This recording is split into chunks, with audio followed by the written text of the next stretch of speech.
नमस्कार, आप देख रहे हैं डीडी न्यूज। मैं हूं लाल चंद्र सिंह। आज रविवार है, तो अब हम हर शनिवार और रविवार को आपके लिए एक विशेष कार्यक्रम लेकर आ रहे हैं, राष्ट्रमंच, जिसमें हम पूरे 1 घंटे में बड़े विषय पर बड़ी बहस कर रहे हैं। दरअसल सप्ताह के अंत में आपके पास भी समय होता है, तो हम आपके सामने बड़े विषय पर पक्ष विपक्ष, आरोप प्रत्यारोप, सच झूठ, यानी कि सभी चीजों की करेंगे पड़ताल।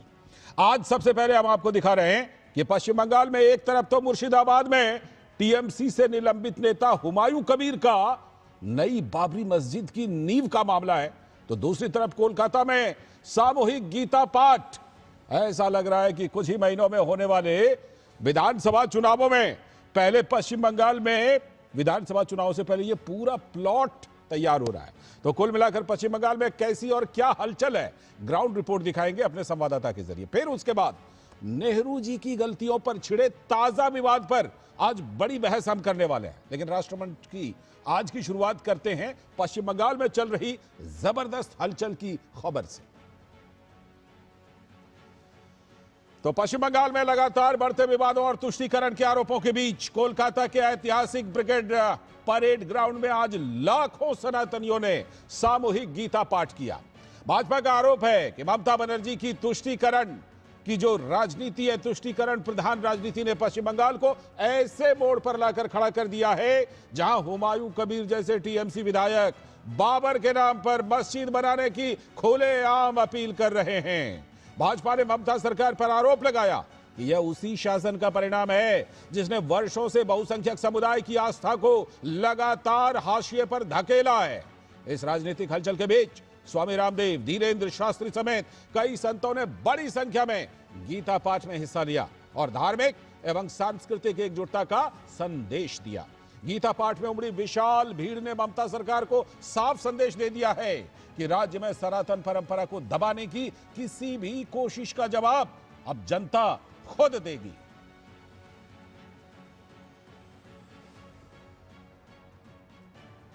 तो कोलकाता के ब्रिगेड परेड ग्राउंड में आयोजित इस विशाल गीता पाठ कार्यक्रम का वीडियो साझा करते हुए भाजपा के प्रवक्ता प्रदीप भंडारी ने एक्स पर एक पोस्ट किया है और प्रदीप भंडारी ने लिखा, कोलकाता भक्ति से गूंज उठा है। प्रतिष्ठित ब्रिगेड ग्राउंड में जहां आमतौर पर राजनीतिक दल अपनी ताकत दिखाते हैं, आज विशाल गीता पाठ में 5 लाख लोगों की आवाज एक साथ उठी। एक ऐसा दृश्य जो बंगाल ने दशकों में नहीं देखा था। बंगाल बदलाव चाहता है, बंगाल प्रधानमंत्री नरेंद्र मोदी को चाहता है।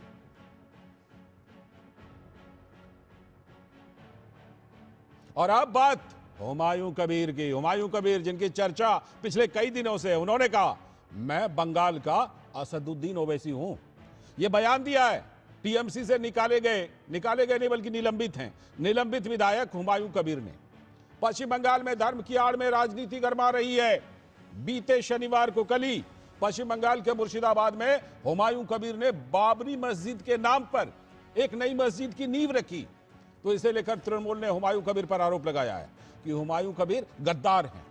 वो मस्जिद का शिलान्यास करके बीजेपी के हाथों को मजबूत करने की कोशिश कर रहे हैं। तो वहीं दूसरी तरफ बीजेपी ने बयान दिया है कि हुमायूं वास्तव में तृणमूल के ही एजेंट हैं। अगर चुनाव में हुमायूं अच्छा प्रदर्शन कर लेते हैं तो उन्हें फिर से पार्टी में वापस ले लिया जाएगा।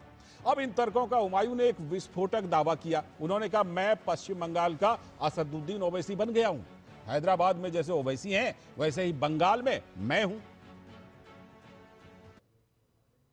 हुमायूं कबीर मुसलमान के लिए है, बांग्लार मुसलमान को नेता बन रहा है। वो जो हैदराबाद में ओवैसी है, बंगाल में वो ओवैसी का डुप्लीकेट है। ट्रायल चल रहा है, पिक्चर अभी बाकी है। अच्छा, थोड़ा बात वेट कर लीजिए। वैसे सबको साथ मैं ही यहाँ का मुसलमान, बंगाली मुसलमान का लीडर होगी।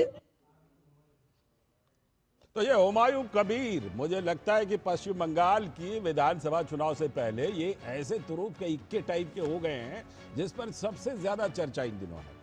हमारे संवाददाता सौरभ दत्ता कोलकाता से जुड़ गए हैं, क्योंकि कोलकाता में तो आज सामूहिक गीता पाठ की गूंज है और कोलकाता की धरा वाकई दशकों के बाद सामूहिक गीता पाठ की आवाज से और स्वर से गूंज उठी है।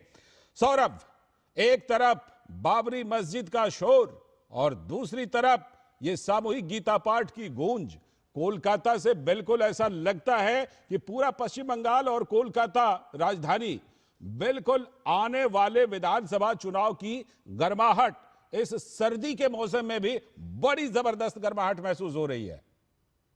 लाल जी बिल्कुल। और जैसा लग रहा है कि हर खेमा अपने अपने जो बिसात है ना वो बांट रहे हैं। पौधे एक एक जो बोरा है वो एक एक करके वो चाल दे रहे हैं जी। पिछले 2 हफ्ते में यहाँ का अगर इशू कोई होना था ना वो होना था कि जो शिक्षक नौकरी नहीं पाए जो रास्ते पे है उनका क्या होगा। ये 32,000 नौकरी का जो मामला था वो ऐसे तृणमूल उसमें ऐसी फंसी हुई है कि जब अदालत ने यहाँ के कोलकाता हाईकोर्ट ने कहा कि किसी का वो नौकरी नहीं लेंगे मानविकता के ग्राउंड में, लेकिन उसको ठीक से सेलिब्रेट भी टीएमसी नहीं कर पा रही है। क्यों नहीं कर पा रही है? क्योंकि अलग दूसरे साइड में इतने सारे वहां पे टीचर्स हैं जो प्रत्याशी थे, जो चाहते थे कि वो अपने मेरिट के हिसाब से नौकरी पाए। दूसरी तरफ था एसआईआर का इशू, वो भी नहीं चला। एसआईआर का इशू में इतने सारे बीएलओस को मौत को लेकर एक के बाद एक विरोध प्रदर्शन हुआ, लेकिन आम आदमी का मूड ये साफ है कि वो एसआईआर के खिलाफ नहीं है। तृणमूल का जो भी नैरेटिव था वो उसका एक्सेप्टेंस नहीं है, अभी तक तो नहीं है। तीसरी बात था वक्फ संशोधनी आइन, उसको लेके भी अब मुस्लिम जो उनका जो वोट बैंक है उसमें नाराजगी है। वो साफ कह रहे हैं कि आप कहते कि ये लागू नहीं होगा। उनकी खुद की मिनिस्टर सिद्दीकुल्ला उनको भी स्टेटमेंट देना पड़ा कि ये ठीक नहीं किया ममता जी ने, और एसआईआर को भी लागू होने से वो रोक नहीं पाई। आखिर में उनको बोलना पड़ा कि आप एसआईआर कीजिए, आप एनुमरेशन फॉर्म कीजिए। जब शुरू हुआ था तब खिलाफ थी, और 2 हफ्ते के बाद उनको कहना पड़ रहा है कि आप कीजिए। मैंने नहीं किया लेकिन आप कीजिए। और ये सारे चलते जब 2026 का चुनाव आ रहा है तब ऐसा लग रहा था कि टीएमसी का ऐसा कुछ चाहिए था जिससे उनका जो हिंदू वोट बैंक है पूरी तरह से बीजेपी की तरफ ना जाए, वो सुरक्षित रहे। और मुस्लिम्स का जो वोट बैंक है, जो नाराजगी है, उसमें वो एक वेंटिलेटर खोज रहे थे, एक वेंट खोज रहे थे। ये वेंट का नाम हो सकता है हुमायूं कबीर जी। इसीलिए हुमायूं कबीर उस तरह से तुरूप के इक्के की तरह दिख रहे हैं। लेकिन आज जो सामूहिक गीता पाठ हुआ सौरभ, जरा उसके बारे में भी कुछ आंखों देखी बताइए। स्वामी रामदेव, आचार्य धीरेन्द्र शास्त्री और भी बहुत बड़े बड़े नाम, और 5 लाख कंठों से एक स्वर में गीता पाठ। कैसा समा वहां पर बंधा था, कैसा दृश्य, कैसा मनमोहक दृश्य था सौरभ। देखिए, ब्रिगेड पैरेड ग्राउंड ऐसा नजारा पहले नहीं देखा। इससे पहले भी यहाँ पे गीता पाठ हुआ है, लेकिन आज का जो गैदरिंग्स था, जो जितने लोग इकट्ठे हुए थे और वहां का जो वो माहौल था, वो माहौल कहीं ना कहीं जो बीजेपी है, बीजेपी को वहां पे ऑक्सीजन दे रही है। क्योंकि ये सनातनी धर्म के जो लोग हैं वो वहां पे गए, वो इकट्ठे हुए। और एक तस्वीर कल शनिवार मुर्शिदाबाद का तस्वीर था, तथाकथित बाबरी मस्जिद का तस्वीर था, जहां पे नेशनल हाईवे के ऊपर लोग इतने सारे गैदरिंग्स हुए थे। और आज पलटवार हुआ, यहाँ से सनातनी लोग वो इकट्ठे हुए। कहीं पे जाके ये लग रहा है कि ये बीजेपी, ये जो टीएमसी का जो तुष्टीकरण का जो राजनीति है, उसके चलते अब सनातनी जो धर्म के लोग हैं वो भी इकट्ठे हो रहे हैं, एक जगह हो रहे हैं। वो ये महसूस कर रहे हैं कि यहाँ पे जो चल रहा है, ये तुष्टीकरण का जो जिस तरह से राजनीति चल रहा है, कहीं पे ना कहीं जाके उनको भी एकत्रित होना है। अगर वो तुष्टीकरण का राजनीति नहीं होता तो आज ये दृश्य भी नहीं देखना पड़ता। कोलकाता में गीता पाठ हो रहा है और मुर्शिदाबाद में बाबरी मस्जिद की नींव रखी जा रही है। ये इस बीच में जो है, वो जो आम आदमी है उनका ये कहना है कि ये तुष्टीकरण का राजनीति ही सबसे बड़ी बीमारी है पश्चिम बंगाल के लिए। बिल्कुल बिल्कुल, ये तुष्टीकरण की राजनीति जो है वो लंबे समय तक वहां बड़ी बीमारी रही है सौरभ, आप बिल्कुल सही कह रहे हैं। और आने वाले विधानसभा चुनाव में ये तुष्टीकरण की राजनीति, और जैसे कहते हैं ना कि जहां जहर होता है वहां एंटी वेनम भी होता है ना, तो ये क्या कुछ होने वाला है, बहुत ही इंटरेस्टिंग रहेगा और लगातार आपसे हम जुड़ते रहेंगे। फिलहाल बहुत बहुत धन्यवाद आज जुड़ने के लिए कोलकाता से सौरभ, और इस खबर पर और ज्यादा जानकारी देने के लिए। अभी वक्त आ गया है एक ब्रेक का राष्ट्रमंच में, और जब ब्रेक के बाद लौटेंगे तो आज की बड़ी बहस हम करने वाले हैं किस मुद्दे पर। वो मुद्दा यह है कि आप में से बहुत सारे लोग जानते होंगे कि नेहरू जी ने कैसी बड़ी बड़ी ऐतिहासिक गलतियां की हैं। एक बार फिर से ये चर्चा में है ये मुद्दा। क्यों है ये चर्चा और क्यों इस पर क्या कुछ सोनिया गांधी ने बोला, फिर बीजेपी ने क्या कुछ जवाब दिया और क्या कुछ बैकग्राउंड रहा है, पृष्ठभूमि क्या है, इस पर विस्तार से करेंगे बड़ी बहस एक छोटे से ब्रेक के बाद। पता है, लोग अक्सर मुझसे पूछते हैं कॉल सेंटर का स्टेडी जॉब क्यों छोड़ा। I wanted more out of life. बस मैंने अपना स्टार्टअप शुरू किया। जानना चाहोगे कैसे? Then start up your own business as an LIC agent. यहाँ सब कुछ है, great products, zero investment, leading organisation and unlimited opportunities. तो क्या आप तैयार है LIC एजेंट बनो? अब बड़ा सोचो। हमारी वेबसाइट पर जाएं या अपनी नजदीकी LIC शाखा से संपर्क करें। तेरा ये बिजनेस एक मास्टर स्ट्रोक है यार, है ना? पर मुझे लोन कौन देगा यार? ओ गॉड। सचिन क्यों देगा मुझे लोन? अरे मैं नहीं, बैंक ऑफ बड़ौदा देगा तुम्हें MSME बॉब डिजी उद्यम के साथ 100% digital process, approval in minutes. Bank of Baroda से MSME लोन लेना भी मास्टर स्ट्रोक है।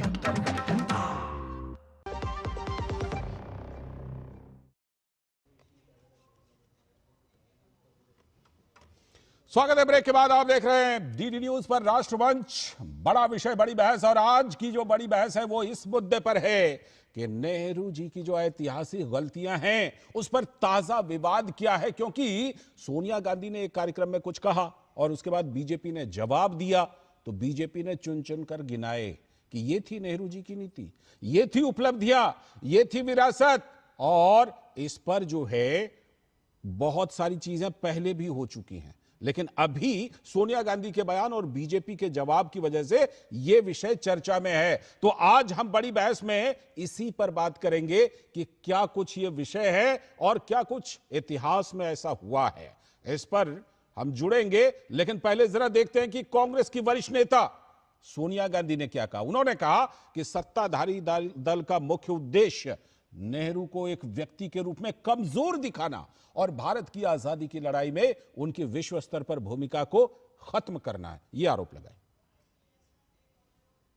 Let there be no doubt whatsoever that the project to vilify Jawaharlal Nehru is the main objective of the ruling establishment today.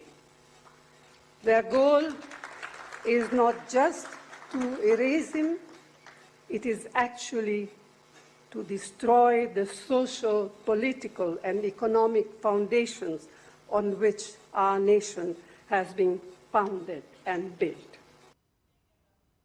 तो सोनिया गांधी की बातों को आपने सुना, उन्होंने अंग्रेजी में बात कही है, लेकिन मैं आपको थोड़ा उसका हिंदी बता देता हूं। उन्होंने कहा कि जो मौजूदा सरकार है वो न सिर्फ नेहरू जी को बदनाम कर रही है, बल्कि नेहरू जी की विरासत को नष्ट भी कर रही है। ये सोनिया गांधी बड़ी नेता हैं, कांग्रेस की वरिष्ठ नेता, उन्होंने ये आरोप लगाया तो बीजेपी ने जवाब देने में देर नहीं लगाई।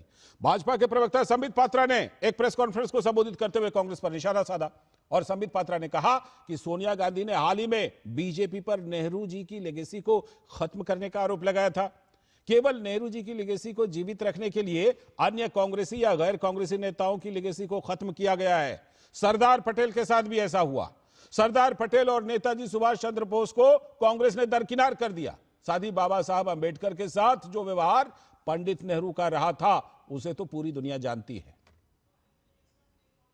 सोनिया गांधी जी ने एक कार्यक्रम के दौरान कहा था कि द रूलिंग डिस्पेंसेशन अर्थात भारतीय जनता पार्टी नेहरू जी के लेगेसी को मिटाना चाहती है। मैं सोनिया जी को ससम्मान कहना चाहूंगा कि केवल और केवल नेहरू जी को जीवित रखने के लिए कांग्रेस पार्टी ने न जाने कितने महानुभावों को उनके लेगेसी को समाप्त किया है। उनमें सबसे बड़े उदाहरण वल्लभ भाई पटेल जी को समाप्त करने की कोशिश की गई कांग्रेस के अंदर ही। ठीक उसी प्रकार सुभाष चंद्र बोस जी को कई वर्षों तक जिस प्रकार उनकी उपेक्षा की गई, उससे बड़ी बात है कि बाबा साहेब अंबेडकर, उनके साथ जिस प्रकार का व्यवहार पंडित जवाहरलाल नेहरू का रहा, यह कोई छिपी हुई बात नहीं है। तो सोनिया गांधी ने जो आरोप लगाए उस पर बीजेपी ने जवाब देने में देरी नहीं लगाई। और बीजेपी ने, ये तो हमने आपको थोड़ा सा उसका हिस्सा सुनाया है, बीजेपी ने पूरी लिस्ट गिनाई कि क्या कुछ किया। नेहरू जी की क्या विरासत है? पाकिस्तान और चीन ने जो जमीन कब्जाई है वो विरासत है। संयुक्त राष्ट्र सुरक्षा परिषद की जो स्थायी सदस्यता का प्रस्ताव चीन के लिए ठुकरा दिया था वो विरासत है। एक के बाद एक बीजेपी ने बहुत सारी बातें सोनिया गांधी को जवाब देते हुए गिनाई हैं। तो आज राष्ट्रमंच पर जो ये हम बड़ा विषय पर बड़ी बहस कर रहे हैं, उसमें कुछ सवाल हम पूछ रहे हैं। इन सवालों को पहले देख लीजिए। सवाल नंबर 1, नेहरू जी की गलतियों को लेकर ताजा विवाद आखिर क्यों हुआ? सवाल नंबर 2 कि सोनिया गांधी ने मोदी सरकार पर क्या क्या आरोप लगाए हैं? और सवाल नंबर 3 कि बीजेपी ने सोनिया गांधी को जवाब में क्या क्या कुछ आईना दिखाया, क्या जवाब दिया? सवाल नंबर 4 कि कौन सी घटनाओं की वजह से नेहरू जी पर इतने सवाल उठते हैं, वो हम आपको बताएंगे।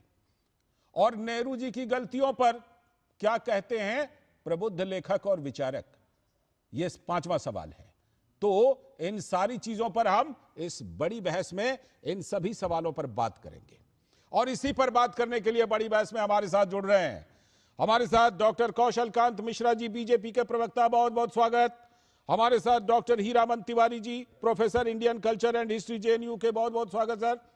हमारे साथ अनंत विजय जी हैं, वरिष्ठ पत्रकार, बहुत बहुत स्वागत सर। राहुल लाल जी हैं जो कि राजनीतिक विश्लेषक हैं और मजबूती से कांग्रेस के पक्ष में बातें रखते हैं, राहुल जी स्वागत। और प्रखर, हमारे सहयोगी प्रखर श्रीवास्तव और वरिष्ठ सलाहकार संपादक हमारे सहयोगी, और प्रखर जो हैं वो ऐतिहासिक विषयों पर बड़ी पैनी नजर रखते हैं और बहुत ही जबरदस्त पकड़ रखते हैं, कई पुस्तकें भी लिख चुके हैं। प्रखर, आपका भी इस बहस में बहुत बहुत स्वागत। मैं सबसे पहले चलता हूं अनंत विजय सर के पास। अनंत विजय सर, ये जो ताजा विवाद हुआ, वैसे तो हम जानते हैं कि ये एक ऐसा विषय है जिस पर हम लोग भी कई बार बात कर चुके हैं, लेकिन ये ताजा विवाद सोनिया जी के एक बयान के बाद हुआ। बीजेपी ने पूरी एक लिस्ट गिना दी। अब सवाल यह है कि जब ऐसे विषय छिड़ते हैं अनंत विजय सर, जब ऐसी चीजें चर्चा में आती हैं तो इसका असर क्या होता है? क्या इससे ऐसा नहीं लगता कि कांग्रेस उल्टे घिर जाती है? लालचंद जी, सबसे पहले तो आपको और दूरदर्शन की टीम को बहुत बहुत बधाई, एक बहुत अच्छा कार्यक्रम आरंभ करने के लिए। बहुत बहुत धन्यवाद सर। और प्रखर जी को देखकर मुझे बहुत प्रसन्नता हो रही है। नेहरू जी के विशेषज्ञ भी हैं और आपसे आग्रह करूंगा कि इनकी पुस्तक सोनिया जी को भेज देनी चाहिए। मैंने इसीलिए आज प्रखर को बोला कि आज आप जरूर आइए। हाँ, रविवार को आपने बुलाया, वो उनके चेहरे पर प्रसन्नता दिख रही है जी। तो मैं सिर्फ ये कह रहा हूं कि ये जो कार्यक्रम था जिसमें सोनिया जी ने बोला, ये नेहरू सेंटर का उद्घाटन था।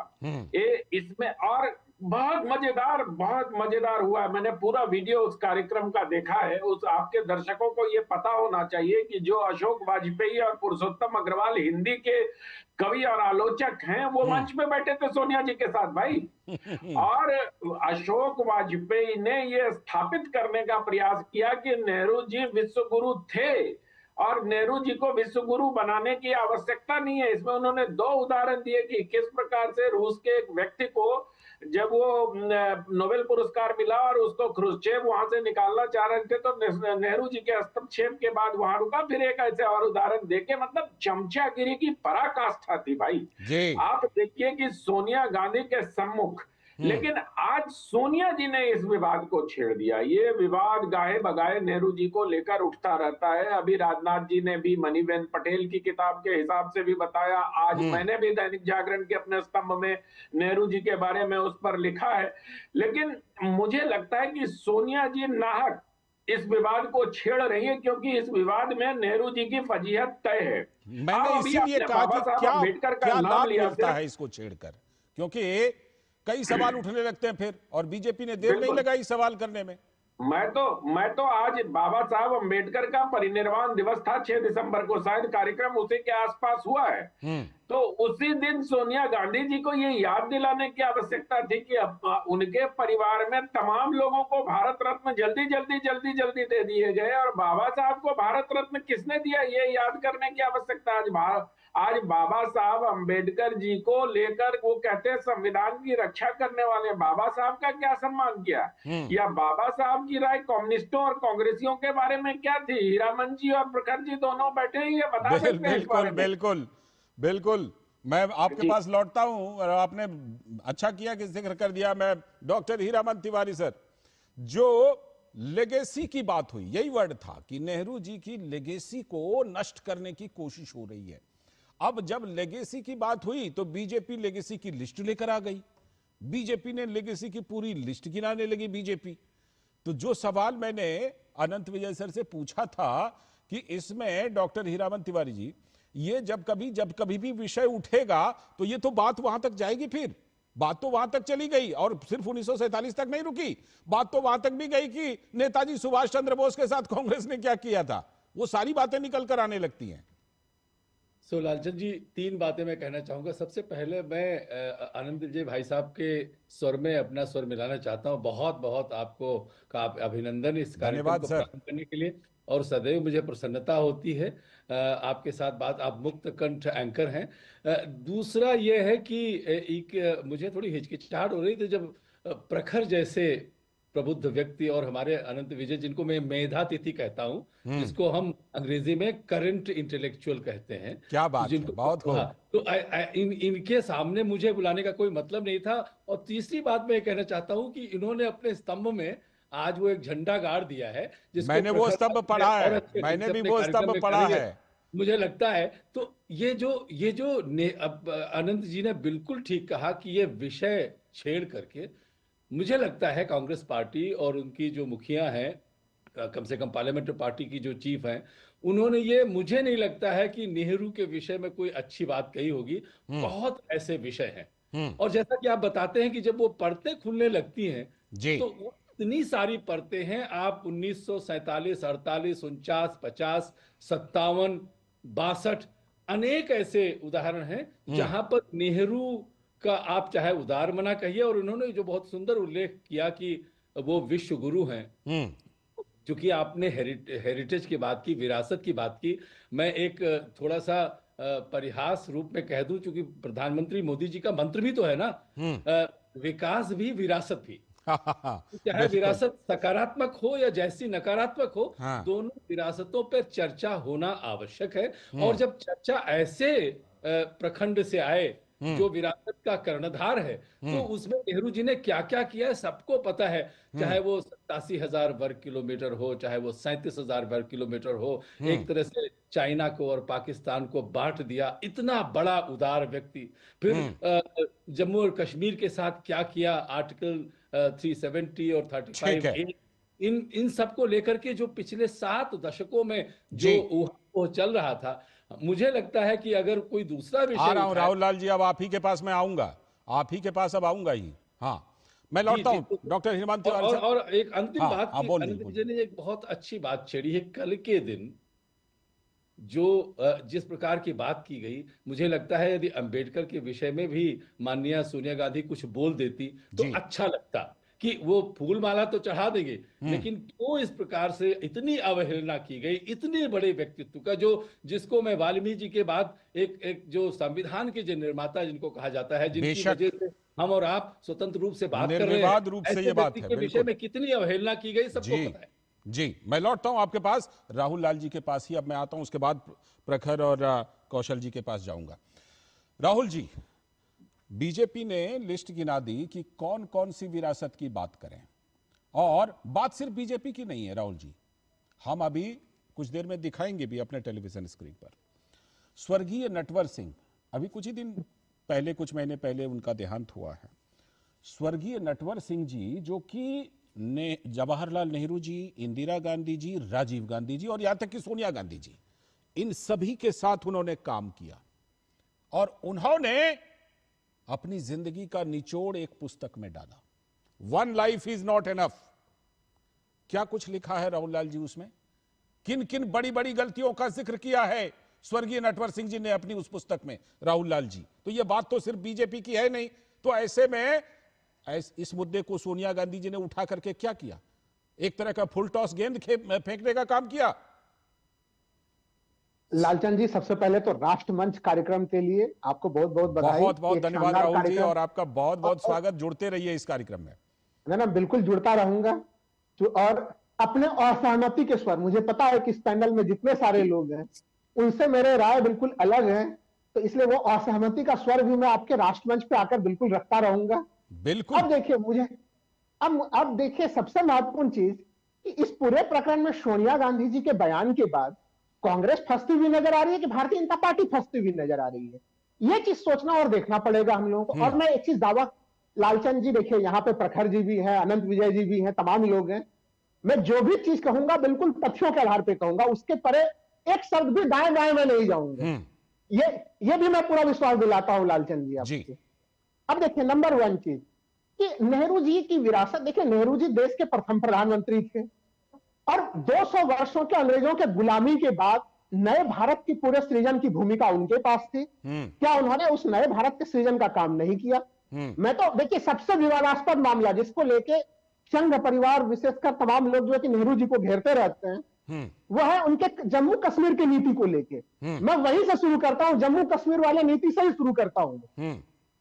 कि जम्मू कश्मीर में महाराजा हरि सिंह, देखिए जब भारतीय स्वतंत्रता अधिनियम जो 1947 था, उसके अंतर्गत महाराजा हरि सिंह ना तो भारत में शामिल होना चाहते थे ना पाकिस्तान में शामिल होना चाहते थे। लेकिन जब 22 अक्टूबर 1947 को उनके ऊपर कबायली आक्रमण होता है और फिर वो 26 अक्टूबर 1947 को वो विलय पत्र पर हस्ताक्षर करता है और फिर 27 अक्टूबर 1947 को भारतीय सेना जाती है वहां पे। और अगर जमाने के हिसाब से सुनने में तो ये चीजें ज्यादा आश्चर्यजनक नहीं लगती, लेकिन उस समय जो पूरा कश्मीर की जो पूरी कनेक्टिविटी थी, तमाम तरह की चीजें थी, उनकी सप्लाई लाइन थी जी, वो पंजाब जो कि पाकिस्तान में चला गया था उसके साथ जुड़ी हुई थी। और भारत ने जो है कि वहां पे त्वरित तौर पर जो है कि एक्शन लिया, जैसे विलय पत्र पे जो है कि सिग्नेचर हुआ। अब बताइए, मैं तो डंके के चोट पे कह सकता हूं, नेहरू जी नहीं होते तो कश्मीर भारत में होता ही नहीं। अच्छा, कश्मीर अगर भारत में है अभी, उसके लिए देखिए हम लोग को नेहरू जी को श्रेय देना पड़ेगा। और जितना सा नहीं है, जितना सा नहीं है राहुल जी, उसका जितना सा नहीं है संयुक्त राष्ट्र संघ चले जाने की वजह से उसका। लालचंद जी देखिए, मैं उस तथ्य के ऊपर भी आऊंगा, लेकिन चूंकि अभी एक तथ्य रखा गया कि भाई बड़े उदार मन से वो जमीन को बांटते हुए रहे, तो वो देखिए 1962 का भारत चीन युद्ध हुआ, उस युद्ध में भारत हारा और हार के एक तरह से चीन 1962 की बात कर रहा हूं, 62 की बात कर रहा हूं कि 38,000 वर्ग किलोमीटर पे जो चीन ने कब्जा किया। ये सच्चाई की स्थिति है।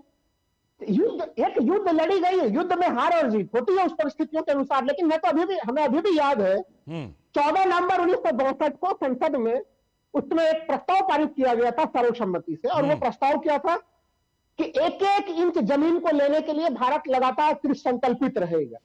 ये 14 नवंबर 1962 का संसद। उसी दौरान ये कहा गया था कि किसी के गंजे सिर को दिखाते हुए कि ये इसी तरह की वो जमीन है जिसमें कुछ उगता नहीं है, ऐसा ये उसी दौरान हुआ था। लालचंद जी वो बयान भी था, लेकिन उसके साथ साथ संसद से जो सर्वसम्मति से पारित बयान था उसमें था राहुल जी भी फुल टॉस दे रहे हैं प्रखर जी के लिए। एक इंच मैं फुल टॉस नहीं दे रहा हूँ, एक इंच जमीन भी नहीं जानी चाहिए। सुन तो लीजिए, घटना है संयुक्त राष्ट्र। हाँ ठीक है, मैं 1962 के मामले का वर्णन कर रहा हूँ, 1962 का वर्णन कर रहा हूँ जी। वो लड़ाई को लेके मैं तो अभी भी कह रहा हूँ कि माननीय प्रधानमंत्री जी अब तो आपके 12 वर्ष पूरे हो जाएंगे। आप 14 नवंबर 1962 को संसद ने जो प्रस्ताव पारित किया 62 का प्रस्ताव, अच्छा ठीक है। अब आप कह रहे हैं कि हमने तो ऐतिहासिक गलतियां कर दी, अब आप 370 की तरह सुधारिए जैसे आपने 370 को सुधारा। लालचंद जी ठीक है, कंप्लीट कीजिए, बस 20 सेकंड लालचंद जी, 20 सेकंड में कर लीजिए, कंप्लीट कीजिए। इंदिरा गांधी जी के 1971 को हम लोग भूले नहीं है, और उससे पाकिस्तान के किस तरह से 2 टुकड़े किए गए, और वर्तमान बांग्लादेश का क्षेत्रफल कितना है? 1,48,460 वर्ग किलोमीटर का बांग्लादेश है। ठीक है, वो बांग्लादेश को हमने पाकिस्तान से अलग किया। ठीक है, मैं लौटता हूँ राहुल जी, राहुल जी लौटता हूं और बीजेपी को जो आपने जिम्मेदारी दी है ना कि 370 की तरह कीजिए आप सुधार, जैसे 370 में आपने सुधार किया, वो कितना सुधार करेंगे, कितनी जिम्मेदारी लेंगे, उस पर मैं आऊंगा कौशल जी के पास, लेकिन पहले जरा प्रखर को लाते हैं। प्रखर, अभी राहुल जी भी जिक्र कर रहे थे और स्वर्गीय नटवर सिंह जी की किताब का एक बात मैं जरूर जिक्र करना चाहूंगा कि तमाम उन्होंने गिनाए तो हैं, लेकिन उन्होंने एक जिसे कहते हैं ना कि एक थोड़ी सी नरमी भी बरती है किताब में। उस किताब में अगर देखिए, हाँ, नटवर सिंह जी ने ये कहा है कि उन्होंने बड़ी बड़ी गलतियां की। उन्होंने कहा लेकिन ऐसी परिस्थिति थी कि कोई भी वो गलती कर देता, मतलब बड़ा एक तरह से सेव करने का भी काम किया है। देखिए, अभी आपने 3 विषय मेरे सामने आए क्योंकि मैंने सबकी चर्चा सुनी। तो पहली बात तो ये है कि अगर हम नेहरू जी की अगर आलोचना होती है तो मुझे समझ में नहीं आता कि कांग्रेस को बुरा क्यों लगना चाहिए। अगर एक समय कांग्रेस जो कहती है, जो नेहरू जी के लिए कहा जाता है कि वो धर्मनिरपेक्षता के लंबरदार होने के साथ साथ लोकतंत्र का मसीहा उनको एक तरह से कहा जाता है, तो सच्चा लोकतंत्र तो यही है, इसमें आलोचना का स्वागत करना चाहिए। तो इसमें तो किसी को आपत्ति होना चाहिए। दूसरी बात, आप बार बार नटवर सिंह की बात कर रहे हैं, मैं कुछ और नाम जोड़ देता हूं। जोड़ दीजिए। के मुंशी साहब जो नेहरू सरकार के अंदर कैबिनेट मंत्री थे। एनवी गाडगिल साहब पीडब्ल्यूडी मंत्री थे, जो पद आज नितिन गडकरी जी के पास है, उनके समय होता था नेहरू मंत्रिमंडल में। डीपी मिश्र बहुत बड़ी चीज थे, जिन्होंने इंदिरा गांधी को प्रधानमंत्री बनाने में भूमिका निभाई थी, वो डीपी मिश्र। और इसके अलावा नेहरू जी के पर्सनल सेक्रेटरी मथाई, ये चारों जो नेहरू जी के बहुत क्लोज थे, उनके मंत्रिमंडल में थे या सेक्रेटरी थे, उन्होंने अपनी किताबों के अंदर नेहरू जी की इतनी आलोचना की है जिसकी कोई सीमा नहीं। अब मैं और आगे बढ़ता हूं, मैं आता हूं मौलाना अबुल कलाम आजाद पे। मौलाना अबुल कलाम आजाद ने पुस्तक लिखी इंडिया विल्स फ्रीडम, जो सर्वश्रेष्ठ पुस्तकों में से एक पुस्तक मानी जाती है भारत की आजादी के आंदोलन में। ये पुस्तक उन्होंने समर्पित की है, ये पुस्तक उन्होंने समर्पित की है नेहरू के लिए। उसमें लिखा है उन्होंने, अपने प्रिय मित्र जवाहरलाल को समर्पित करता हूं ये पुस्तक, उसकी शुरुआत में लिखा है। और उस पुस्तक में नेहरू जी की कटु आलोचना की गई है। और वो आलोचना ऐसी है लालचंद जी, जिस विषय पर आज भी बीजेपी का कोई नेता नहीं बोलता है। और नटवर सिंह ने भी जो आलोचना की है उस पर भी बीजेपी का नेता नहीं बोलता, क्योंकि वो व्यक्तिगत आलोचना की श्रेणी में आती है। चूंकि सोनिया गांधी जी ने अब ये सुर छेड़ दिया है और नटवर सिंह की बात आ गई है और मौलाना आजाद की बात आ गई, तो आलोचना क्या थी, मुझे लगता है कि दर्शकों को ये बता देना चाहिए। जरूर। मौलाना आजाद ने अपनी किताब इंडिया विल्स फ्रीडम में लिखा हुआ है कि वैसे तो नेहरू समझदार है, लेकिन सुनने में आता है वो लेडी माउंटबेटन की बातों में आ गए। और लेडी माउंटबेटन के बारे में कहा जाता है कि जो उनके पति को पसंद होता है, जो उनका पति करना चाहता है, वो विचार वो दूसरों के मन में डाल देती हैं। और मुझे लगता है कि जवाहर कहीं ना कहीं लेडी माउंटबेटन की बातों में ये भी एक ऐसी व्यक्तिगत बात थी जो मौलाना आजाद लिख कर गए। ये किसी बीजेपी के नेता ने नहीं लिखा। और आप नोट कर लीजिए, बीजेपी का कोई नेता उस विषय पर, लेडी माउंटबेटन के विषय पर नहीं बोलता, ये सोचकर कि व्यक्तिगत मसला। मैं आता हूं नटवर सिंह पे।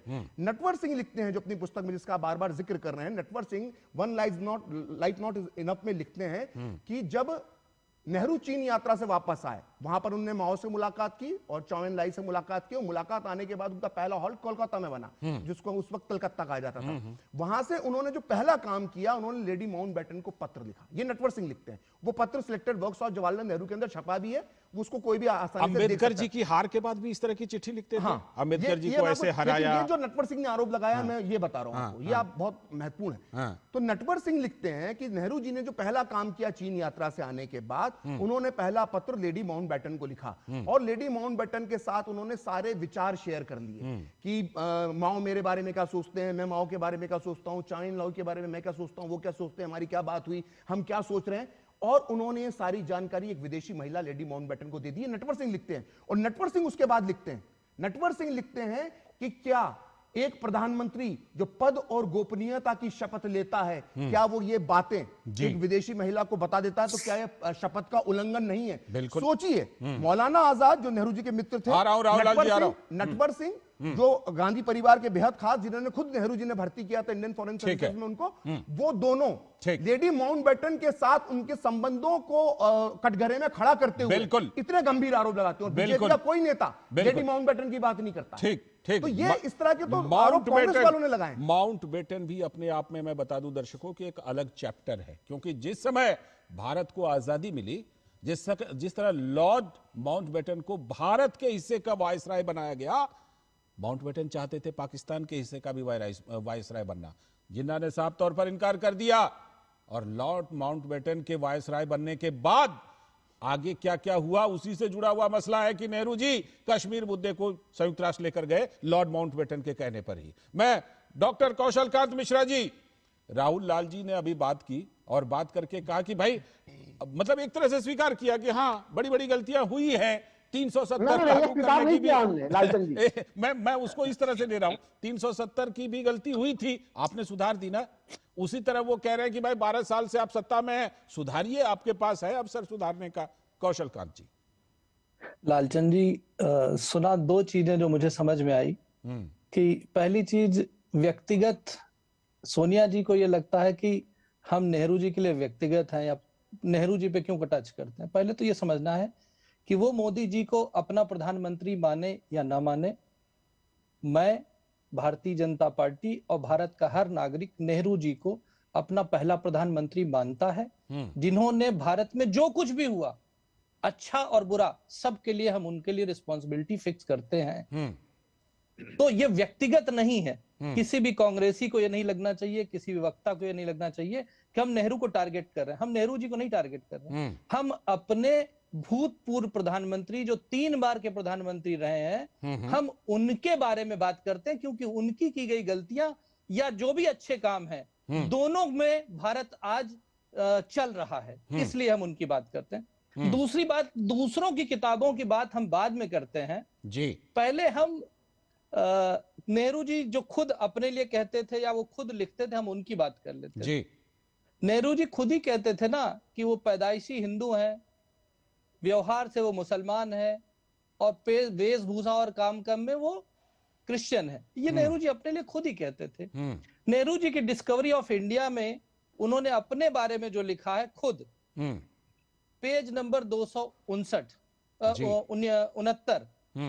जब वो अहमदनगर की जेल में थे तो उन्होंने कहा कि उन्होंने जेल में रह के बाबर को खूब पढ़ा। अहमदनगर किला कहिए, किले में बंद थे वो। अरे ठीक है, चलिए, अच्छा उनको इतने राजनीति उनको जेल में कभी मिला ही नहीं ना, जेल में केवल सावरकर को मिली थी। काला पानी, हाँ, काला पानी जिसमें रसोईया हो और बैडमिंटन कोर्ट हो, जी, वो पूरा मतलब जो जिस तरीके से वो जेल कहें या जो भी नजरबंद किए गए, वहां पे जो उन्होंने किताब लिखी, उन्होंने कहा बाबर के बारे में, वो कहते हैं कि मैं बाबर को सबसे ज्यादा सांस्कृतिक, सबसे ज्यादा पढ़ा लिखा मोनार्क राजा मानता हूं, और वो ये कहते हैं कि बाबर तो सबसे ज्यादा नेचर को प्यार करता था, बहुत बड़ा कवि था, और मैं जितना उसको पढ़ रहा हूं मैं उतना ये समझ रहा हूं कि मैं बाबर के जैसा खुद हूं।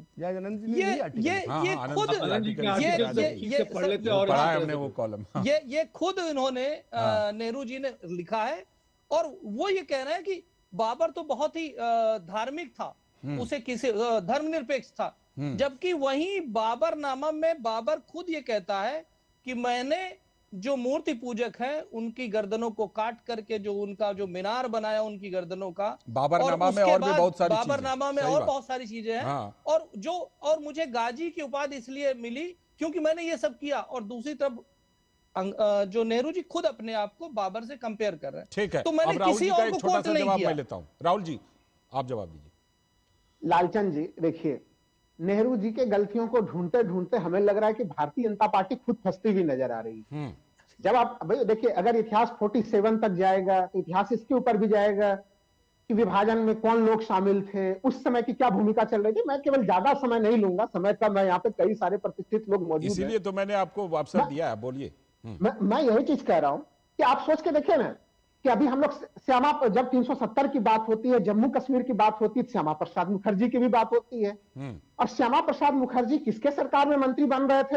अच्छा एक मिनट, राहुल लाल गलत मत बोलिए, गलत बात नहीं। देखिए व्हाट्सएप न्यूज़ में चलाइए, किसकी सरकार में मंत्री बने थे? किसकी सरकार में मंत्री बने थे? राहुल लाल जी किसकी सरकार में मंत्री बने थे? नाम बोलिए। नहीं बोलिए ना, व्हाट्सएप यूनिवर्सिटी मत चलाइए यहाँ पर, ये दूरदर्शन न्यूज है, इसकी एक गरिमा है। यहाँ पे व्हाट्सएप यूनिवर्सिटी मत चलाइए। श्यामा प्रसाद मुखर्जी, मेरी बात सुनिए, मेरी बात सुनिए राहुल लाल जी, मेरी बात सुनिए। क्या किसके साथ सरकार चलाई थी श्यामा प्रसाद मुखर्जी ने, बताइए। फजलुल हक के साथ उन्होंने समर्थन दिया था कि नहीं दिया था? फजलुल हक जो थे वो कौन सी पार्टी के थे? मुस्लिम लीग के थे। आपका सामान्य ज्ञान अति सामान्य है। वो कृषक प्रजा पार्टी के नेता थे। फजलुल हक कृषक प्रजा पार्टी के नेता थे, उनका मुस्लिम लीग से संबंध नहीं था जब श्यामा प्रसाद मुखर्जी ने उनके साथ सरकार चलाई थी। आपका सामान्य ज्ञान अति सामान्य है राहुल जी, कृपया व्हाट्सएप यूनिवर्सिटी के मैसेज लेकर मत आया करें। इतनी गंभीर बहस चल रही है, एक नया शो शुरू हुआ है, बौद्धिक बातें की गई, क्या बेहुदा बातें। फजलुल हक कौन थे? फजलुल हक कौन थे? फजलुल हक शेर बंगाल कहा जाता था उनको, आपको मालूम है उनके बारे में? सुन तो लीजिए प्रखर जी, कहां से आप लोग पढ़ के आते हैं, मुझे ये बताइए, आप पढ़े कहां से हैं, अभी क्या पढ़ के आए हैं, पहले बताइए। प्रखर जी आप श्यामा प्रसाद मुखर्जी जो है वो फजलुल हक के साथ सरकार चलाते थे, और फजलुल हक जो थे कृषक प्रजा पार्टी के नेता थे। मुस्लिम लीग के साथ श्यामा प्रसाद मुखर्जी ने कभी कोई सरकार नहीं चलाई। और जबकि आमतौर पर ये नैरेटिव कितना फैलाया जाता है प्रखर। ना प्रखर जी, राहुल गांधी उसके शिकार बनते उस तरह के नैरेटिव के। नहीं मैं तो कर रहा हूं, आप एक नेशनल पार्टी का पक्ष रख रहे हैं राहुल लाल जी, कुछ तो पढ़ लिख कर आए। नहीं मैं तो बिल्कुल आया हूं प्रखर जी। जो व्यक्ति आपके जिस पार्टी का समर्थन कर रहे हैं, जिस पार्टी का समर्थन कर रहे हैं कांग्रेस का, जिसने 370 जैसा कलंक इस देश में रखा, जिसको मिटाने के लिए श्यामा प्रसाद मुखर्जी जैसा व्यक्ति बलिदान हो गया, उस कश्मीर के लिए उसने बलिदान दे दिया। आप उसको इस तरह से अपमानित कर रहे हैं यहाँ पर बैठकर, गलत जानकारी देकर। शर्म आना चाहिए, माफी मांगिए, आप तत्काल माफी मांगिए, आप तत्काल माफी मांगिए। श्यामा प्रसाद मुखर्जी के बारे में जो आपने गलत जानकारी दी है, बिल्कुल गलत तथ्य बिल्कुल नहीं चल नहीं, उस सरकार को आप माफी मांगिए। फजलुल हक चौधरी को आपने मुस्लिम लीग का कैसे बताया? आपने कैसे बोल दिया कि श्यामा प्रसाद मुखर्जी ने मुस्लिम लीग के साथ सरकार चलाई थी? सरकार को मुस्लिम लीग का समर्थन था नहीं था प्रखर जी? क्या उस सरकार को मुस्लिम लीग का समर्थन था कि नहीं था? अरे भाई, मुस्लिम लीग से कोई लेना देना नहीं था। फजलुल हक चौधरी जो थे वो कृषक नेता थे उस समय। थोड़ा बीच का पीरियड ना, ये कांग्रेस होगी जिनका नाम, जिनकी विचारधारा का नाम राजीव गांधी की हत्या में आया, उस विचारधारा के साथ मिलकर 10-10 साल सरकार चलाई कांग्रेस ने, कांग्रेस करती होगी।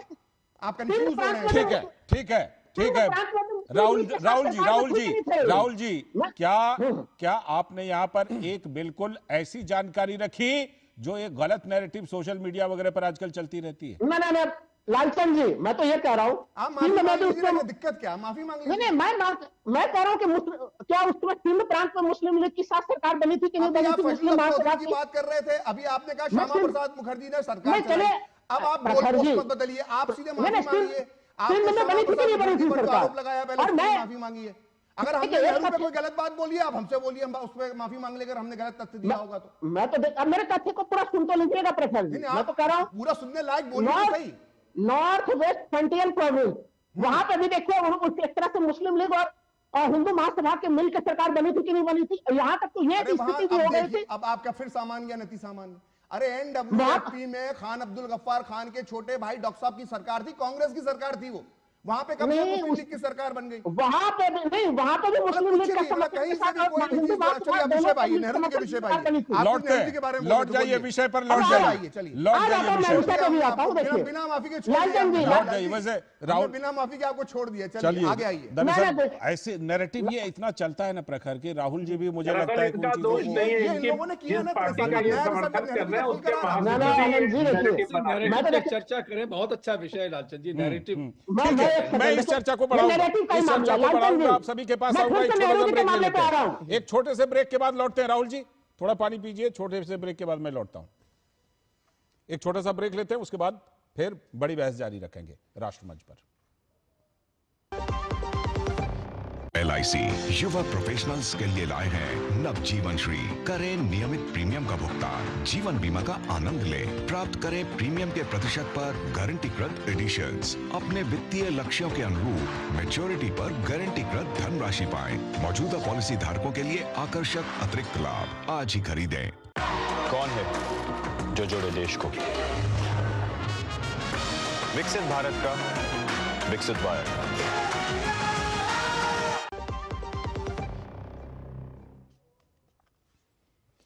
स्वागत है ब्रेक के बाद एक बार फिर से आपका राष्ट्रमंच पर। और राष्ट्रमंच पर ब्रेक पर जाने से पहले आपने देखा कितनी गर्मा गर्म बहस रही, और वो बहस खास तौर पर कुछ तथ्यों को लेकर रही। लेकिन हम एक बार फिर से विषय पर लौटते हैं, और विषय पर लौट करके सीधे रोक करते हैं अनंत विजय सर का। अनंत विजय सर, जो आज आपके एक स्तंभ की भी बड़ी चर्चा हो रही है सर, कि और उसका जिक्र प्रखर ने किया भी, कि उसको लेकर के मतलब अगर उसको भी नेहरू जी की लिगेसी में शामिल करके बीजेपी गिनाना शुरू कर दे तो ऐसी तो बड़ी लंबी लिस्ट हो जाएगी, और राहुल जी ने जो कहा कि जवाब बीजेपी को देना पड़ता है, मुझे तो लगता है कि सारे सवाल फिर कांग्रेस की तरफ मुड़ जाते हैं।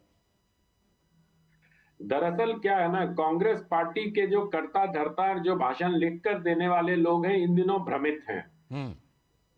सोनिया जी के सामने एक ऐसा भाषण प्रस्तुत कर दिया गया जिसके चक्कर में अभी अभी हमने देखा कि राहुल लाल जी फंस गए। कांग्रेस के एक महासचिव ये नैरेटिव चलाते हैं फजलुल हक वाला, लगातार ट्विटर पर, और ट्विटर पर कई बार उनको ठीक भी किया जाता है, लेकिन वो मानते नहीं है। अब समस्या यही होती है कि उनके जो अनुयायी हैं वो वही पढ़ के उसको अंतिम सत्य मान लेते हैं, लेकिन सत्य तो तथ्य से होता है ना, कहीं उसका कोई उल्लेख होना चाहिए। उन उल्लेखों तक जाने की आवश्यकता है। तो आज अगर सोनिया जी किसी मसले पर घिरती हुई नजर आ रही है तो उसका एकमात्र कारण ये है कि उनके भाषण लेखक प्राथमिक स्रोत तक नहीं जा रहे हैं। अगर वो प्राथमिक स्रोत तक चले जाएं तो सच्चाई सामने आए।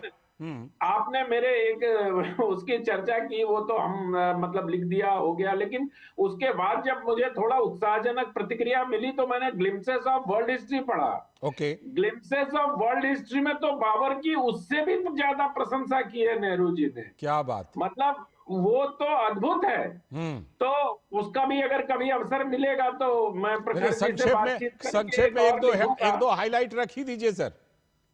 नहीं, वो तो उसको तो और भी थोड़ा सा कौशलकांत मिश्रा जी ने उसकी ओर जिक्र किया, उसमें से कुछ पंक्तियां जो थी वो ग्लिम्पसेस ऑफ वर्ल्ड हिस्ट्री में लिखी हैं उन्होंने, कि मतलब बाबर तो उनका लगता है कि आइडियल था भाई साहब। और बाबर को लेकर, और उसी में मैं जो एक पंक्ति आज आपके शो में कहना चाहता हूं और हीरामन जी के समक्ष इसलिए कहना चाहता हूं कि देश के सबसे अच्छे इतिहासकारों में से एक हैं, कि जो बाद में वामपंथी इतिहास लिखा गया और मुगलों का भारतीयकरण करने का प्रयास हुआ कि वो तो भारत की धरती में जन्मे, वो तो यहीं के नागरिक थे, उन्होंने यहाँ की संस्कृति को अपना ली, उसमें नेहरू जी का बहुत बड़ा हाथ है। नेहरू जी जो सॉफ्ट चीज दिखाते हैं ग्लिम्पसेस ऑफ वर्ल्ड हिस्ट्री में और डिस्कवरी ऑफ इंडिया में, उसी को लेकर वामपंथी इतिहासकार आगे बढ़ते हैं। तो इन लीगेसीज पर भी चर्चा होनी चाहिए कि हमारे इतिहास को नेहरू जी के लेखन ने किस प्रकार से डिस्टॉर्ट किया। ठीक, राहुल जी और कौशल जी भी आएंगे, पहले एक लाइन प्रखर, फिर एक बात जो हीरामन सर। बहुत इंटरेस्टिंग बात अनंत जी ने कही, उसको आगे बढ़ाऊंगा। जो डिस्कवरी ऑफ इंडिया की बात होती है, जब महमूद गजनवी, वो टेम्पलेट कैसे देखिए, भारत के इतिहास का टेम्पलेट नेहरू ने कैसे सेट किया कि जब डिस्कवरी ऑफ इंडिया में वो लिखते हैं कि गजनी जब भारत आया और मथुरा पहुंचा तो उसने कहा ये बड़ा खूबसूरत शहर है, इसमें बहुत अच्छी इमारतें हैं, इसको बनाने के लिए मुझे 200 साल लगेंगे और इतनी दिनारें लगेंगी, और यहाँ पे फुल स्टॉप लगा के नेहरू छोड़ देते हैं और उसको कला का प्रेमी बताते हैं। लेकिन जब गजनी का आप असली वक्तव्य पढ़ेंगे जो उसके दरबारी ने लिखा, उसमें लिखता है कि गजनी ने कहा था, गजनवी ने कहा मथुरा देखकर कि बड़ा सुंदर शहर है, बहुत अच्छी इमारतें, मुझे 200 साल लगेंगे, मुझे दिनारें इतनी खर्च करना पड़ेगी, आओ इस शहर को जला दो। तो आओ इस शहर को जला दो, नेहरू जी वो खा गए। वो डिस्कवरी ऑफ इंडिया में उन्होंने नहीं लिखा, लेकिन वो बात जो है गजनवी के ओरिजिनल डॉक्यूमेंट्स में मिलती है। तो ये जो अच्छा गप गप कड़वा कड़वा थू ये जो इतिहास का जो टेम्पलेट नेहरू जी सेट करके गए, उसका परिणाम आज और हमारी और पीढ़ियां भोग रही है, इसको सुधारना होगा। डॉक्टर हीरामन तिवारी सर, जी बहुत संक्षेप में, चूंकि प्रखर जी ने और अनंत जी ने एक ऐसा विषय उठाया है जो मेरे हृदय के निकट है और सभी के होगा। तो इतिहास की बात हो रही है, प्रखर जी ने और अनंत जी ने ये जो मुगल प्रेम की बात कही और उनका जो आज का स्तंभ लेख है उसमें इन्होंने बहुत अच्छी झांकी दे दी है। यदि आप और अतीत के इतिहास के बारे में जो महामना पंडित नेहरू जी लिखते हैं कि वेद क्या थे, वेद कहाँ से आए थे और किस प्रकार का समाज है भारत का, इतना लुभावना समाज है भारत का कि वेद जैसी ऐसी कहानी को स्वीकार कर लेता है।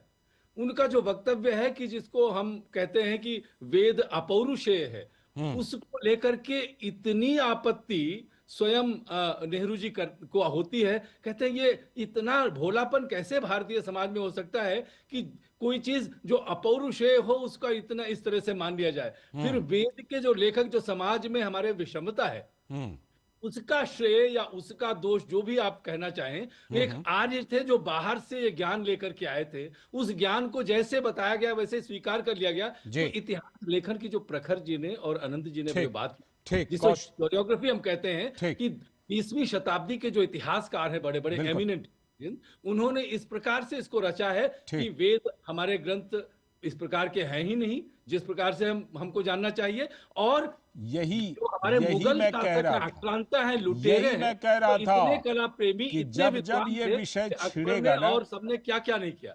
जब ये विषय छिड़ेगा इतनी बातें निकल आएंगी। अभी देखिए इसी प्रोग्राम वैसे 10 सेकंड मुझे दे दीजिए, 10 बोल सेकंड। लीजिए, बोल लीजिए, फिर कौशल जी के पास। हाँ, मैं सिर्फ इतना कह रहा हूं और कि फिर हम राहुल जी के सोनिया जी के आभारी हैं कि एक बार फिर से उन्होंने नेहरू को पढ़ने के लिए हमें उकसा दिया है। क्या बात है, क्या बात है। बिल्कुल बिल्कुल पढ़ना चाहिए। देखिए यहीं से तो भाषा बहुत अच्छी लिखते हैं नेहरू सच जी। जो सामने आएगा वो पढ़ करके ही तो आएगा, और अच्छी चीजें और प्रमाणित चीजें पढ़कर आएगा। राहुल जी आ रहा हूं, लेकिन जरा कौशल कांत जी कुछ कहना चाह रहे हैं। कौशल कांत जी। मैं हीरामन सर की बात पे कुछ बोलना चाहता हूं कि सर वो जो आप नेहरू जी की बात कर रहे हैं ना, वो मैकाले कॉन्सेप्ट वाले हैं ना, जो मैकाले कहते थे कि भारत के पूरी शिक्षा पद्धति और पूरे ज्ञान को अगर हम क्लास 1 की अलमारी में रख दें तो वो 1.5 खाने में ही खत्म हो जाएगा। तो ये उस पद्धति से आए थे, इसलिए वो ऐसा कहते थे जवाहरलाल नेहरू जी, क्योंकि उन्हें हमेशा अपनी संस्कृति में समस्या नजर आती थी। जहां तक बाबर की बात हो रही थी, सब बाबर की बात कर रहे थे, सब लोग कहते हैं ना 1959 में प्रधानमंत्री के बाद 19 सितंबर 1959 को बाबर की नमाज पे गए थे जवाहरलाल नेहरू जी, और बात वहीं खत्म नहीं हुई थी। बाबर की नमाज के बाबर की कब्र के बगल में वहीं पृथ्वीराज जी की कब्र है, वहां नहीं गए, जिनको हम वहां उस पे जो वहां के लोग हैं, वहां पे कल्चर ये है कि जो वहां जाता है वो बाबर की कब्र पे सर नवाता है, और यहाँ पृथ्वीराज जी के ऊपर चप्पल चूते मारा जाता है। वहीं बगल में गजनी है जहां पर पृथ्वीराज की कब्र है, वहां पर नहीं गए। और ये खानदानी है। इंदिरा जी 1968 में गई नटवर सिंह जी के साथ, ये बात नटवर सिंह जी ने खुद लिखी हुई है। और उसके बाद 1976 में इंदिरा जी अपने पूरे खानदान के साथ गई बाबर की कब्र पे। इंदिरा जी थी, राजीव जी थे, राहुल जी थी और सोनिया जी थे। और 2005 में दोबारा पीएम मनमोहन सिंह के साथ राहुल और नटवर सिंह जी गए थे। तो इनका बाबर प्रेम बहुत प्रगाढ़ है, और इसी वजह से भारत की आज का जो ठीक है, आप राहुल लाल जी का जवाब, सबसे बड़ा राहुल लाल जी का जवाब, राहुल लाल जी बताइए। देखिए, मैं मुगल काल पे पाऊंगा, लेकिन चूंकि इन्होंने कब्र की बात कर दी, बाबर की कब्र की इतनी बात हुई, तो थोड़ी पाकिस्तान में जो है जिन्ना जी की भी कब्र की बात कर लेते हैं, जिनके कब्र पे उस पर कौशल जी बोलेंगे, जिनके कब्र के ऊपर लाल कृष्ण आडवाणी जी गए थे। लेकिन मैं जिन्ना जी की मजार पर गए थे, जिन्ना के मजार पर। नाम लीजिए लालचंद जी मैं विषयांतर नहीं करूंगा। मैं अभी चूंकि बहुत ज्यादा चीजें बची हुई है नेहरू जी के लिए कहने के लिए, अभी यह भी चीज कहा गया यहाँ पे, क्योंकि कल ही महापरिनिर्वाण दिवस मनाया गया अम्बेडकर जी की, कि भाई उनको चुनाव में हरवाया जा रहा था, तमाम तरह की चीजें की जा रही थी। जब संविधान सभा में हम लोगों ने देखा, वो मुंबई से चुनाव लड़े थे, संविधान सभा के लिए वो हार गए थे। उसके बाद वो खुलना सीट थे, जो कि बाद में वहां से जो है कि उनके लिए सीट खाली की गई थी, और वो फिर एक तरह से जो है कि बांग्लादेश में चला गया था। भारत विभाजन के बाद वो पाकिस्तान में चला गया था, फिर सीट खाली हुई थी। कांग्रेस के वरिष्ठ नेता जयकर साहब ने अपनी सीट खाली की थी, और फिर वहां से मुंबई से फिर से जो है कि वो संविधान सभा में आए थे। क्या कांग्रेस ने उन्हें संविधान सभा में अपनी सीट खाली करके अंदर वहां पे शामिल नहीं कराया था? तो ये तोड़ मरोड़ के जो चीजों को प्रस्तुत करने की स्थितियां हैं, वो सभी लोग समझ रहे हैं। मैं तो मानता हूं कि सोनिया गांधी जी ने बहुत अच्छा काम किया है। आनंद विजय सरीखे लोग और ज्यादा जो है कि उनको पढ़ेंगे, लिखेंगे, लोगों को प्रोत्साहित करेंगे। अभी के युवा भी प्रोत्साहित होंगे आनंद जी, कि वो और ज्यादा जो है कि उनके साहित्य को पढ़ेंगे। दूसरी चीज मुगल काल को लेकर मैं कह रहा हूं, देखिए हम लोग लगातार देखते हैं कि 200 वर्षों का हम लोगों ने अंग्रेजी शासन भी देखा, हम लोगों ने दादा भाई नौरोजी की उस किताब को भी देखा कि अंग्रेज किस तरह से भारतीय संसाधनों को लूट लूट के ब्रिटेन ले जा रहे हैं। परतन जो गुलामी की बात होती है राहुल लाल जी से, कांग्रेस वाले से 200 साल की क्यों बात करते हैं? हम तो 1000 नहीं, मैं तो कह रहा, देखिए प्रखर जी, मैं यही चीज समझना बहुत आवश्यक है। जागरण का मसीहा जो अनंत विजय जी ने बोला है ना, हीरामन जी सुन तो लीजिए। देखिए आपके बीच में मैं नहीं डिस्टर्ब कर रहा था, मैं कह रहा हूँ अंग्रेज तो यहाँ से संसाधन लूट के जो है कि वो ब्रिटेन ले जा रहे थे।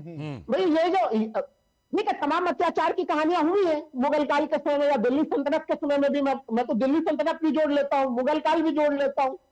लेकिन वो अंततः उन्होंने शासन करके यहाँ से लूट के संसाधन को अंग्रेजों की तरह कहीं नहीं ले गए। वो इसी मिट्टी में रहे और यहीं पर रहे। उनके अत्याचार की कहानियां, उनकी उदारवाद की कहानियां, जो भी चीजें रही वो इसी धरती पर रही। हम लोगों ने अकबर जैसे महान शासक को भी देखा मुगल काल के दरमियान में। मैं लौटता हूं प्रखर के पास आऊंगा, लेकिन पहले जरा कौशल कांत मिश्रा जी। लालचंद जी, इन्होंने संविधान सभा की बात कही। संविधान सभा में हमारे आपके राज्य के डॉक्टर राजेंद्र प्रसाद का क्या किया नेहरू जी ने? बिल्कुल। और कैसे कैसे मतभेद, एक बात और बता दूं इनको, और किस तरह से दरकिनार करने की कोशिश। संविधान जब पास हो रहा था तो सबसे एक नंबर पे दस्तखत किया था। नेहरू जी का विशाल हृदय इतना बड़ा था कि वो एक नंबर के ऊपर अपना दस्तखत कर दिया उन्होंने। संसद में जाके कोई भी देख सकता है। कौशल कांत मिश्रा जी, कौशल कांत मिश्रा जी, अभी आपने जिक्र किया कि लॉर्ड मैकाले ने ये किया था, वो किया था। मैं अभी एक प्रधानमंत्री जी का अभी हाल का ये बयान है कि अब मैकाले की उस गुलामी वाली मानसिकता से निकलने का समय आ गया है। भारतीय जनता पार्टी क्या कोई एक बड़े परिप्रेक्ष्य में एक बड़ी कोशिश मोदी सरकार, भारतीय जनता पार्टी के प्लान में है क्या? प्लान देखिए वो डिस्कस नहीं कर सकता, पर जैसा अभी तक नजर आ रहा है पब्लिक फोरम पे जो चीजें हैं उसकी बात करता हूं। जिस तरीके से 3 भाषाओं को प्रमोट किया जा रहा है, हिंदी, अंग्रेजी और क्षेत्रीय भाषा को प्रमोट किया जा रहा है। और जहां तक रही हिंदी की बात करें तो हिंदी मत बोलिए भाई, वो भी राष्ट्रभाषा है। क्षेत्रीय कैसे बोल सकते हैं आप? अरे क्षेत्रीय भाई, भारतीय भाषाएं है ना, मैकाले के बाद नेहरू मानसिकता ये भारतीय भाषाएं बोलिए। अरे भारतीय भाषाएं मतलब जो स्टेट रिलेटेड भारतीय, जैसे तमिल हुई, तेलुगु हुई, कन्नड़ हुई, सब मैं सबकी बात कर रहा हूँ। ये सब सबकी बात कर रहा हूँ। ये सब राष्ट्रभाषा है, ये सब राष्ट्रभाषा है जी। अरे सर, अब इस पे टेक्निकल चीजों पे न चले, ठीक है, तो जरा इशू पे रहते हैं। देखिए मेरा ये मानना है कि जिस तरह से नेहरू जी की बात चल रही, तो नेहरू जी आज हिंदी राष्ट्रभाषा नहीं हो पाई पूरी तरह से, उसके लिए भी नेहरू जी भी ही रिस्पॉन्सिबल है। इसके बारे में अगर जानना है तो आप ये समझिए कि जब कुलदीप नैयर की बियॉन्ड द लाइंस है, उसकी अगर हम बात करते हैं तो उसमें गृह मंत्री थे उस समय जीबी पंत, उन्होंने लिखा, उन्होंने बताया था कि नेहरू जी को किसके लिए दोषी ठहराइएगा? 38,000 वर्ग किलोमीटर तो नेहरू जी का टॉपिक चीन लड़ाई में हारा था। 4,000 वर्ग किलोमीटर तो आपके शासनकाल में आपने यही चीन को दान में दे दिया। लड़ाई राहुल जी, चीन के साथ कोई लड़ाई में नहीं, 4,000 वर्ग किलोमीटर जमीन चीन को आपने यही कर दिया। प्लीज राहुल जी बीच में नहीं बोलिए। कौशल कांत जी, हमारे सवाल का जवाब दीजिए। अरे आप मेरे सवाल का जवाब दीजिए। आप लोग कहते हैं ना कि 38,000 वर्ग किलोमीटर 1962 में नेहरू जी हार गए थे, लेकिन आपने 4,000 वर्ग किलोमीटर जमीन क्यों दे दिया चीन को? आप क्यों फिंगर 2 तक हम लोग चले जा रहे हैं? चीन के साथ हम लोग निर्यात क्यों बढ़ता जा रहा है हम लोग? अरे जो मैं पहले बोलूंगा मुझे पूरा करने देंगे। 26 जनवरी 1950 को 15 साल के लिए हिंदी को राष्ट्रीय राज्य की भाषा बनाया गया था, और ये कहा गया था कि 15 साल के बाद इसको पूरे देश में इसको लागू करना है। ये किसकी वजह से डिले हुआ? नेहरू की वजह से डिले हुआ। ये बात मैं नहीं कह रहा हूँ, उन्हीं के समय में गृह मंत्री होते हैं। अरे भाई नेहरू का सब्जेक्ट है तो नेहरू पे ही बात करेंगे। आप ये बताइए ना, नेहरू पे ही बात करेंगे ना, किसकी बात करेंगे? राहुल नेहरू जी देश के सभी भाषाओं को महत्व देने वाले लोगों में से शामिल थे। अरे नेहरू जी के ऊपर अच्छा ये बताइए, आपके सामने में तो आप अगर आप मैकाले की शिक्षा पद्धति की आलोचना करते हैं ना, आपके सामने में संस्कृत विश्वविद्यालय की क्या स्थिति है? बोलिए, अभी बीच में नहीं मैं तो आपको पूछ रहा हूँ, संस्कृत विश्वविद्यालयों की क्या स्थिति है? आप देश में कोई गुरुकुल मॉडल लाना चाहते हैं? लाइए। आप मैकाले के प्रत्युत्तर में कौन सा शिक्षा पद्धति आप लाना चाह रहे हैं? देखिए मैं कह रहा हूँ कौन सा शिक्षा पद्धति ला रहे हैं? देश भर में जो तमाम संस्कृत यूनिवर्सिटी है वहां पे उनके शिक्षकों को वेतन नहीं मिल पा रहा। मैं तो प्रधानमंत्री जी के जो क्षेत्र है संपूर्णानंद संस्कृत यूनिवर्सिटी बनारस चले जाइए, देख लीजिए पढ़ाई की क्या स्थिति है। ठीक है, मैं आप प्रखर को लेकर आता हूँ, प्रखर को लेकर आता हूँ। 10 सेकंड का जवाब, 10 सेकंड का जवाब बोल लीजिए, 10 सेकंड बोल लीजिए। 1955 में एक संस्कृत कमीशन बनाया था आपके जवाहरलाल नेहरू ने, वो अभी तक कूड़ेदान में पड़ा हुआ है, उसकी सिफारिश से कूड़ेदान में नहीं आ रहा। ठीक है, आपके पिछले 12 सालों में आपके डबल इंजन सरकारों ने संस्कृत से जुड़े प्रतिष्ठानों की क्या हालत की? अभी आप ज्ञान दे रहे थे कि बीच में नहीं बोलेंगे, अभी आप ज्ञान दे रहे थे बीच में नहीं बोलेंगे। अब जब मैं फैक्ट की बात कर रहा हूं तो आपको मिर्ची लग रही है। संस्कृत कमीशन बनाया गया, मेरे दोस्त, अगर इतना पाप किया है तो सुनो ना, जो बोया है वो काटोगे ना। अरे आपसे कोई अच्छाई तो हो नहीं पाई है। अरे आप ये बताओ ना, जो पाप किया है वो सामने आएगा, जो बोएगा वही काटेगा। आज अगर भारत को आप देख रहे हैं न्यूक्लियर शक्ति से परिपूर्ण दिख रहे हैं, वो भी नेहरू जी का योगदान है। उसी बाबा जी को पकड़ के लेकर कौशल कांत मिश्रा जी डिस्कनेक्ट हो गए हैं। बहरहाल मैं प्रखर के पास आता हूँ, प्रखर देखिए वही जिस समय हमने बहस की शुरुआत की थी ना, मैंने पहले ही कहा था कि जब ये विषय खुलेगा तो इतनी सारे बात, मुझे तो लगता है ये 1 घंटा कम पड़ रहा है हमारी बहस इस पे 20 अरे घंटे एक आध महीना कम पड़ेगा। देखिए नेहरू जी रहे इतने साल तक प्रधानमंत्री, इतनी गलतियां, देखिए 17 साल रहते हैं तो अच्छे काम भी करते हैं तो गलतियां भी होती हैं। जी उन गलतियों को सहज भाव से स्वीकार करना चाहिए। लेकिन राहुल लाल जी मुझे लग रहा है लगातार जो व्हाट्सएप यूनिवर्सिटी का आज बिल्कुल रिकॉर्ड तोड़ देना चाहते हैं, टॉपर बनना चाहते हैं। इन्होंने फिर डॉक्टर अंबेडकर की बात खुलना वगैरह का निकाल ली। भाई ठीक है, संविधान सभा के अंदर लेकर आए, उनको संविधान कानून मंत्री बनाया गया और गांधी जी के कहने पे बनाया गया था। अब उसके बाद सुन लीजिए, उसके बाद जो आपने जो पहला इलेक्शन हुआ, जब भारत का जो पहला चुनाव जो होता है आम चुनाव, उसमें बाबर में किस तरह से डॉक्टर अंबेडकर को चुनाव हराया गया। अब आप ये बात में कोई प्रखर श्रीवास्तव नहीं कह रहा, doctor Ambedkar writings and speeches, ये कांग्रेस सरकार के दौरान जब महाराष्ट्र में कांग्रेस की सरकार थी तब उनका पूरा संकलन छापा गया। उसमें डॉक्टर अंबेडकर ने जो आज वोट चोरी की जो बातें करते हैं राहुल लाल जी, पूरी टीवी डिबेट में जा जाके कांग्रेस का हर प्रवक्ता जो वोट चोरी करता है, तो भारत की पहली वोट चोरी अगर किसी व्यक्ति के साथ हुई है तो वो डॉक्टर बाबा साहेब भीमराव अंबेडकर के साथ हुई है मुंबई वाले चुनाव में। बाकायदा पहली बार चुनाव आयोग के अंदर कोई व्यक्ति भारत का नेता को शिकायत लेकर गया है धांधली की चुनाव आयोग के खिलाफ, तो वो डॉक्टर बाबा साहेब अंबेडकर थे। उनकी पूरी जो रिट है, जो पूरी याचिका है, उस याचिका को आप पढ़ लीजिए। वो याचिका जो है वो आज अंबेडकर राइटिंग्स एंड स्पीचेस में छपी हुई है। डॉक्टर अंबेडकर ने साफ साफ आरोप लगाया कि किस तरह से कम्युनिस्ट पार्टी और कांग्रेस ने मिलकर उनके साथ वोट चोरी किए। लेकिन दुर्भाग्य की बात है कि आज कोई भी कांग्रेस नेता इस बात का उल्लेख नहीं करता क्या हुआ और क्या नहीं। ये सब डॉक्टर बाबा साहेब लाल किताब संविधान की ले लेके राहुल लाल जी थोड़ा पढ़ के आइए, टॉपर हो गए आप यूनिवर्सिटी के, एक के बाद एक फैक्चुअल एरर कर रहे हैं, आपका दिन ठीक नहीं है। मैं आपके साथ कई डिबेट कर चुका हूं, आप ठीक ठाक बात करते हैं, जाने क्या हो गया। सवाल ये है कि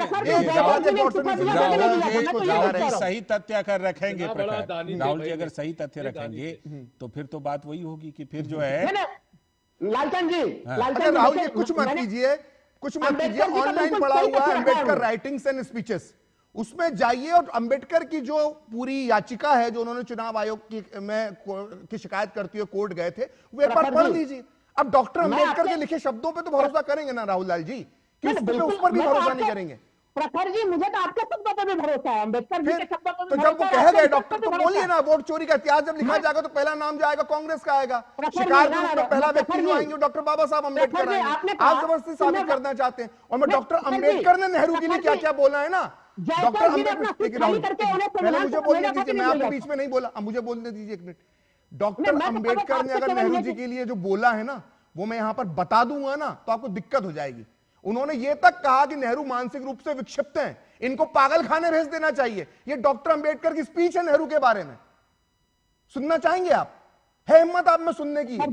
उन्होंने कहा कि नेहरू को पागल खाने भेज देना चाहिए। ये मेरे शब्द नहीं है, डॉक्टर अंबेडकर के शब्द हैं। रेफरेंस सोनिया गांधी को ये मालूम पड़ गया कि डॉक्टर अंबेडकर ये कह चुके हैं नेहरू जी के बारे में कि नेहरू को पागल खाने भेज देना चाहिए। और क्यों कहा था? क्योंकि नेहरू ने आरक्षण का विरोध किया था। जब नेहरू जी ने आरक्षण का विरोध किया तो डॉक्टर अंबेडकर ने अपने भाषण में कहा कि नेहरू विक्षिप्त की तरह व्यवहार कर रहे हैं, इन्हें पागल खाने भेज देना चाहिए।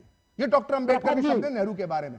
आइए अब यही एक घंटे में ये चर्चा कर लेते हैं कि डॉक्टर अंबेडकर ने नेहरू पे क्या क्या कहा था, तब तो मानेंगे, तब तो मानेंगे। यही तो देखिए ना राहुल जी, डॉक्टर अंबेडकर ने यह आरोप लगाया नेहरू पर कि दलितों के लिए सुरक्षित सीट पर, सुन लीजिए, दलितों के लिए सुरक्षित सीट पर डॉक्टर अंबेडकर ने यह आरोप लगाया नेहरू पर कि दलितों के लिए सुरक्षित सीट पर नेहरू ने अपने नौकर हरिया को चुनाव पे खड़ा कर दिया। आपको मालूम है ये बात कि जो दलितों के लिए सुरक्षित सीट थी पूना पैक्ट के बाद, उसमें नेहरू ने अपने घरेलू नौकर हरिया को चुनाव का टिकट दे दिया और जितवा दिया। और डॉक्टर अंबेडकर ने इसका विरोध किया था। डॉक्टर अंबेडकर के पत्र पढ़ लेंगे, भाषण पढ़ लेंगे ना नेहरू पर, तो पागल हो जाएगी पूरी कांग्रेस, विक्षिप्त हो जाएगी कांग्रेस। अगर आपने एक बार डॉक्टर अंबेडकर के विचार पढ़ लिए नेहरू जी पर, तो नेहरू जी पर जो उन्होंने इस्तीफा दिया अपना, मैं लिखा अपने इस्तीफे में डॉक्टर अंबेडकर लिखते हैं कि नेहरू जो है वो मुसलमानों की चिंता करते हैं, इसके अलावा ईसाइयों की, दलितों की, आदिवासियों की नेहरू को कोई चिंता नहीं है। जवाहरलाल नेहरू को सिर्फ अल्पसंख्यकों में भी सिर्फ मुसलमानों की चिंता है। ये डॉक्टर अंबेडकर ने बोला नेहरू के बारे में, सुनेंगे? अगर अभी वो हिंदू राष्ट्र के नारे को सुनते तो उसमें भी, अरे आज तो नेहरू विषय है ना, तो सुन लेते हैं डॉक्टर अंबेडकर ने क्या क्या बोला है नेहरू जी के बारे में। सुनना चाहेंगे? इस पर स्पेशल प्रोग्राम करेंगे, इस पर भी स्पेशल प्रोग्राम करेंगे और सारी बातें हम लोग लाएंगे जरूर। अरे राहुल लाल जी मुस्लिम मैनियक बोले हैं, अंबेडकर ने नेहरू जी को कहा कि मुस्लिम मैनियक हैं। ठीक है, मुस्लिम मैनियक हैं। विस्तार से बात। ये अंबेडकर ने नेहरू जी को बोला जन्म धर्म में। समय की कमी हो रही है, मुझे लगता है धर्म में बोला है। मुझे लगता है कि जो मैंने शुरू में बोला था कि बात जब निकलेगी तो ये इतनी दूर तक चली जाएगी कि बिल्कुल सच में कई बहस करने पड़ेंगे, करेंगे कभी बहस इस पर विस्तार से। फिलहाल आज की इस बड़ी बहस में इतना ही। फिलहाल आप सभी से विदा लेना पड़ेगा। अनंत विजय सर बहुत बहुत शुक्रिया, डॉक्टर हीरामन तिवारी, राहुल लाल जी, कौशल कांत मिश्रा जी और प्रखर, आप सभी का बहुत बहुत धन्यवाद इस राष्ट्र मंच पर जुड़ने के लिए और इस बड़े विषय पर बड़ी बहस करने के लिए। अगले हफ्ते हम फिर किसी बड़े विषय पर बड़ी बहस करेंगे इसी मंच पर, राष्ट्र मंच पर। फिलहाल पूरी टीम को दीजिए अनुमति। नमस्कार।